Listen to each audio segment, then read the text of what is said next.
Treasure Island, Chapters 13 and 14. Page 123. My Sea Adventure. The captain's shoulder blade and calf had been badly wounded. He would recover, the doctor said, but for weeks he must not walk nor move his arm. After our meal, the squire and the doctor sat by the captain's side for a talk. Then the doctor grabbed his hat and pistols, strapped on a cutlass, and put the map in his pocket. With a musket over his shoulder, he climbed the fence and set off through the trees. I knew that he also carried some cheese and was headed to see old Ben Gunn. The sun was fiercely hot. I longed for the cool shadow of the woods, away from all this blood and death. I needed to escape this place. Page 124. I decided to go find the large white rock where Ben Gunn had hidden a boat. I would slip out when nobody was watching, which I knew was wrong, but I was only a boy and I had made my mind up. I filled my pockets with biscuits and grabbed 2 pistols, a powder horn, and bullets. When the coast was clear, I made a bolt for it over the fence and into the thicket of the trees. I ran down to the cove and looked out through the trees. I could see the Hispaniola still flying the Jolly Roger. I crept out to the sandy sea area and crawled as quickly as I could towards the white rock. I reached it before the sun went down. Right below the rock, I found a low place covered with high brush. Here I saw a little tent of goatskins. I lifted the side of the tent, and there was Ben Gunn's boat, a homemade, lopsided, round boat made of wood and goatskin. It was very small, even for me.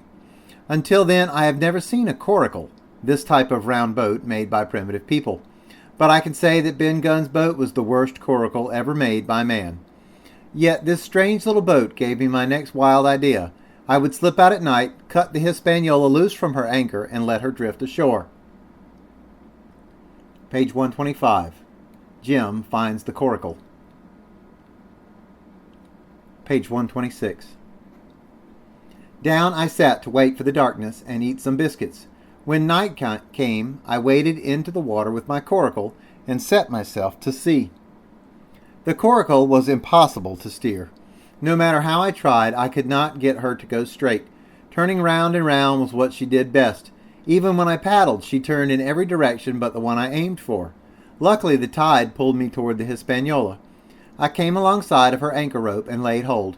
I sliced at the rope with my knife until I had cut the last fibers. Curiosity then grabbed hold of me, and I grabbed hold of the rope. I pulled myself up hand over hand until I could see into the cabin. There was Israel Hands wrestling with the man in the red nightcap. Each had a hand upon the other's throat. I dropped back down, frightened by the scene. I could see the glow of the pirates' campfire on the shore and hear them singing the song I knew so well. 15 men on the dead man's chest, yo-ho-ho, and a bottle of rum. Suddenly my little coracle tipped in the water and pushed me towards the hull of the Hispaniola. I lay flat down in the bottom of that awful little boat, prayed, and got ready to meet my Maker. Page 127. Jim peers in the window. Page 128. I must have lain like that for hours waiting for death. I could feel the coracle being beaten by waves, and I was drenched with sea spray.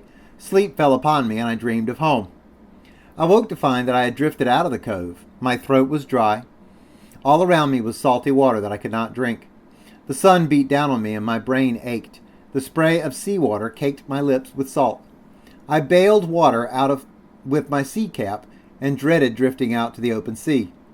Then I saw, not half a mile away, the Hispaniola. I knew I would be spotted, but I was so thirsty I was glad of this. I wondered how the ship could have drifted so far. The men on board must be dead or drunk, I thought, or maybe they had deserted the ship. Perhaps if I could get on board, I could steer the ship and return her to the captain. I drifted closer to the ship. What if they were still on board? And how tall she looked to me from down in my coracle. But I laid aside my fears and waited for my chance. A large swell lifted my boat. I sprang to my feet and leapt, which pushed my coracle under the water. I caught the jib boom and clung there, panting. I had now lost the coracle and was left with no way off the Hispaniola. Page 129. Jim floats to the boat. Page 130. I tumbled headfirst upon the deck. All along the side of the deck I saw empty bottles. And then, sure enough, I saw 2 drunk or maybe dead pirates. Redcap was as stiff as a handspike. Israel Hands was propped against the side, his chin on his chest, his face as white as a wax candle. The ship was being jostled about by the waves and the wind that caught her sails. At every jump of the ship, the men swayed back and forth but gave no sign of life. I saw splashes of blood on the deck and was sure they had killed each other. But then, while I was looking and wondering, Israel Hands turned partly around. With a low moan, he sat up. I knew he must be in great pain, and at first I felt sorry for him. But when I remembered the talk I overheard from the apple barrel, all pity left me. "Come aboard, Mr. Hands," I said with a slow, sly smile. Chapter 14, page 131, Israel Hands. Hands rolled his eyes around and stared at me. "Much hurt?" I asked him. He grunted. "I don't have no luck, and that's what's the matter with me." He nodded toward the man with the red cap. "As for that swab, he's good and dead, he is. O'Brien weren't no sailor anyhow. And where might you have come from?" "Well," I said, "I've come aboard to take this ship, Mr. Hands. You'll please call me captain." He looked at me sourly, but said nothing. "By the by," I said, pointing to the Jolly Roger, "I can't have these colors, Mr. Hands. I'll strike them. Better none than these." Page 132. I ran to the flag lines, brought down their black flag, and chucked it overboard. "God save the king," said I, waving my cap. He watched me keenly and slyly. "I reckon, Captain Hawkins," he said, "you'll want to get ashore now. Suppose we talks." "Why, with all my heart, Mr. Hands. Say on." "Now look here, you gives me food and drink and an old handkerchief to tie my wound up, and I'll tell you how to sail her." "I'm not going back to the cove," says I. "We'll sail into North Inlet and beach her quietly there." "North Inlet? Why, I'll help you sail her there, I will," he said. We struck our bargain on the spot. In 3 minutes I had the Hispaniola sailing easily along the western coast towards the North Inlet that I had seen on the map. Then I went below to my own cabin, where I got a soft silk handkerchief of my mother's. I bound up Hands' great bleeding stab wound in his thigh. I drank some cool water and ate some biscuits. Both of us were feeling better. The breeze served us well. Soon we had turned the corner of the rocky hill that ends the island on the north. Page 133. The Wounded Men. Page 134. I was enjoying my role as captain. I had plenty of water and good things to eat. The weather was pleasant. The only thing that bothered me was Israel Hands' old smile, or odd smile, as he watched me at my work.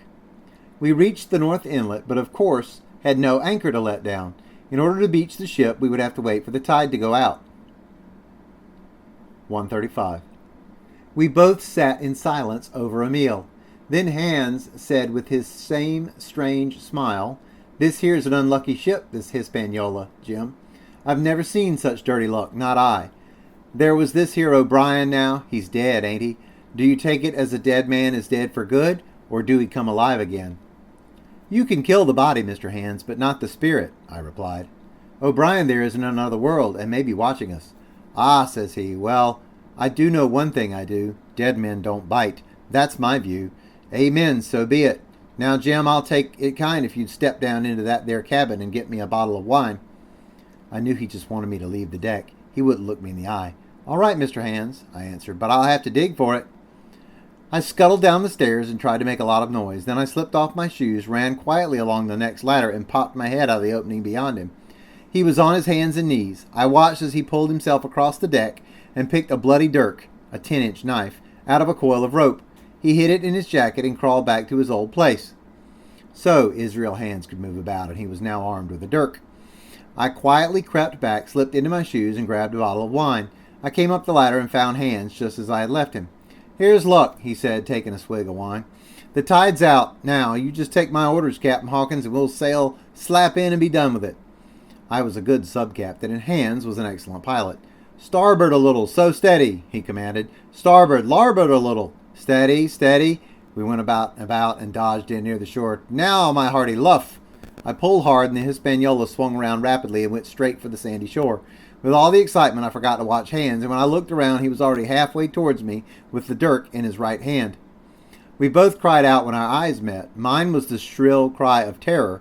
His was a roar of fury like a charging bull's. He lunged forward, and I leapt sideways. I drew a pistol from my belt, took a cool aim, and drew the trigger, but there was no flash. The powder was wet from the seawater. Why had I not cleaned and reloaded my only weapons? Page 137. Although he was wounded, Hands moved quickly. His grizzled hair tumbled over his red, furious face. I knew my pistols were useless, and I knew I could be boxed in against the side of the ship.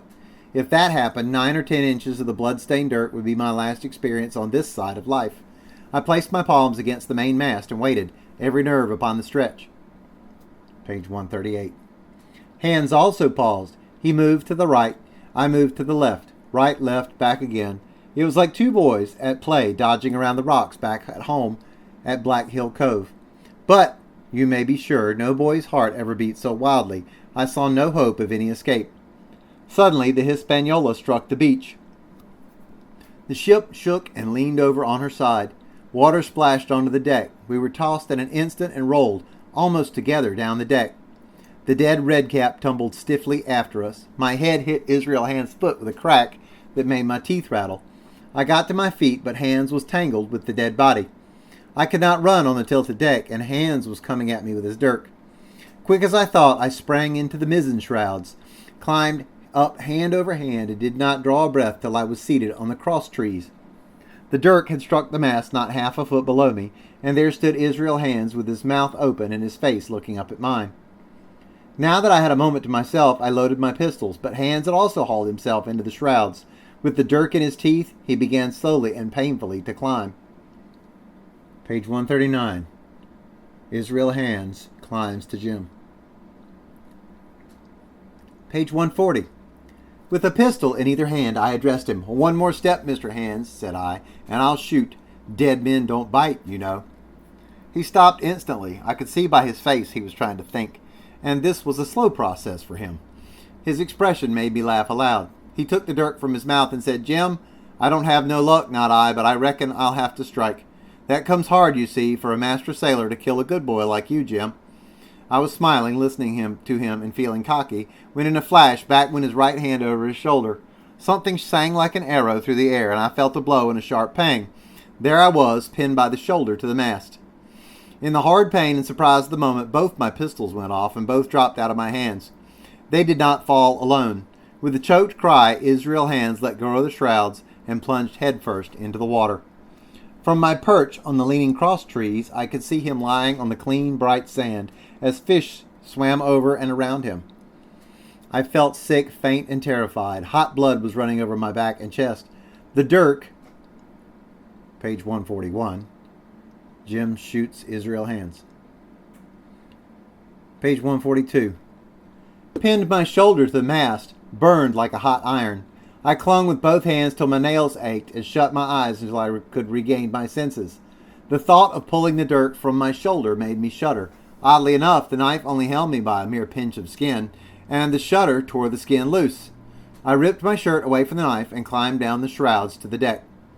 I went below to my cabin and tended to my wound. Then I cleared the deck of its last passenger, the dead man O'Brien.